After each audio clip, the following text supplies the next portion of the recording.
member for Spadina, Fort York. Thank you, Madam Speaker. Madam Speaker, on October 26, I had asked the government to address the alarming incidents of anti-Semitism, intolerance, and intimidation being displayed by pro-Hamas supporters.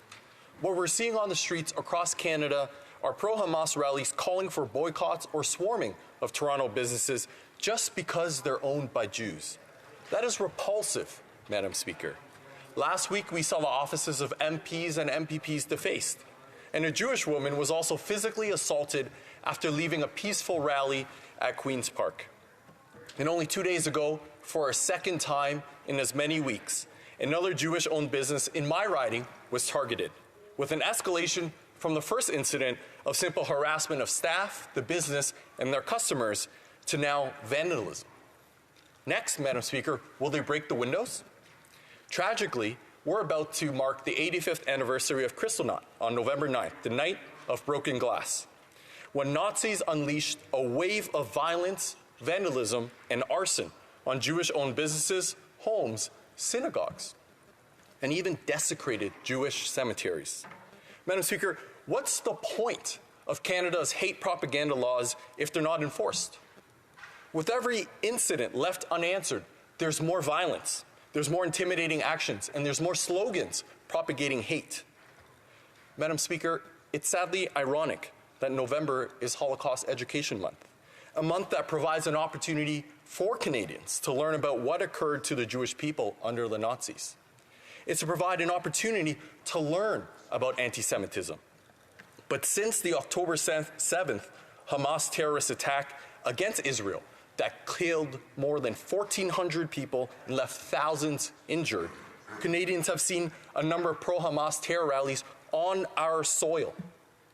These rallies, Madam Speaker, have glorified Hamas, a listed terror organization in Canada. And Madam Speaker, as I noted earlier, in question period, we hear genocidal chants at these pro-Hamas rallies. Chants such as, quote, "From the river to the sea, Palestine will be free," end quote.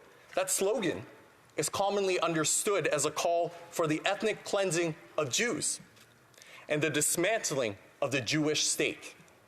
Furthermore, Madam Speaker, the chant's origins are linked to Hamas and is regularly used by Hamas terrorists.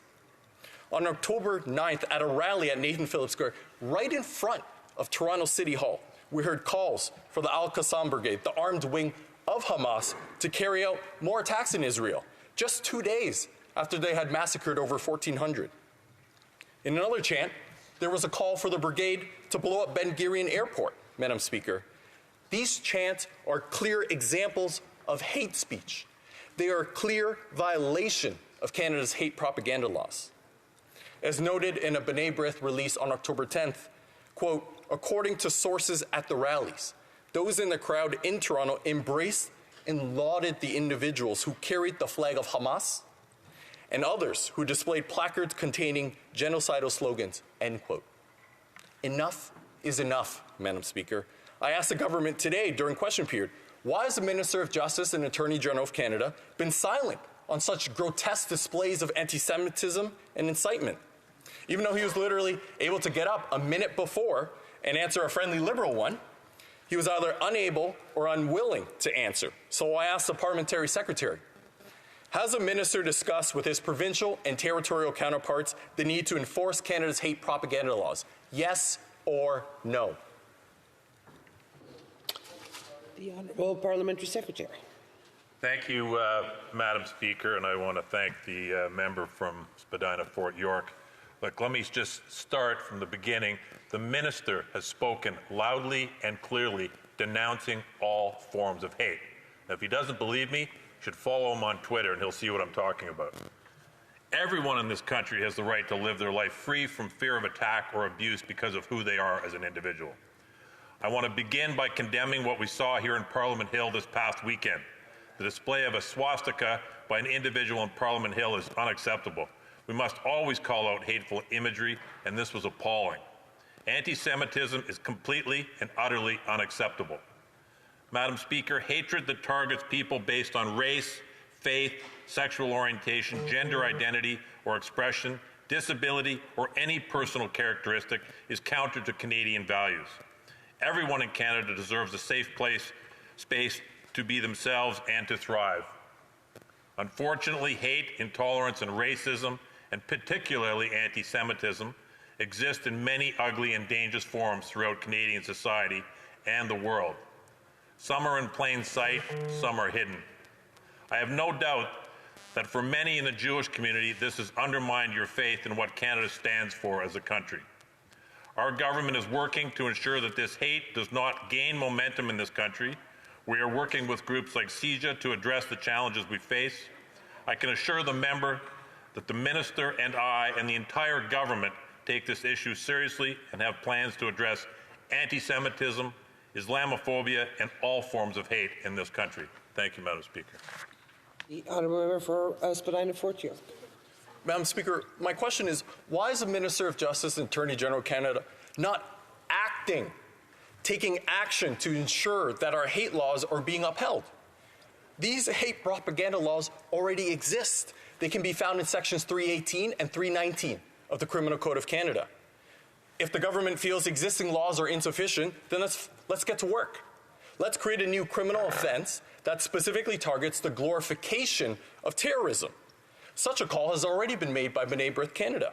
This would send a strong and very clear message that such behavior, whether targeted against Jews or any other community, will not be tolerated in our country. Madam Speaker, Canadians support the rule of law, not mob rule. Will the Liberal government stand up to escalating violence and anti-Semitism, or does someone really have to get hurt before they finally act? The honourable parliamentary secretary. Madam Speaker, to suggest that anybody in this House, any member in this House, from any side of this House, or a minister and a member of this government doesn't stand for the things that he's talking about is outrageous. He should acknowledge the fact that this government, this minister, has stood firmly and proudly against all forms of hate, and our government has taken significant steps and are moving forward. My phone. Okay, I'm sorry about that. So I will leave it here, Madam Speaker, by just saying I would ask this member to look hard at what we've done and what we're doing, and he too will recognize that we are on the right path and taking all the steps necessary to fight the measures that he's talking about. Thank you, Madam Speaker.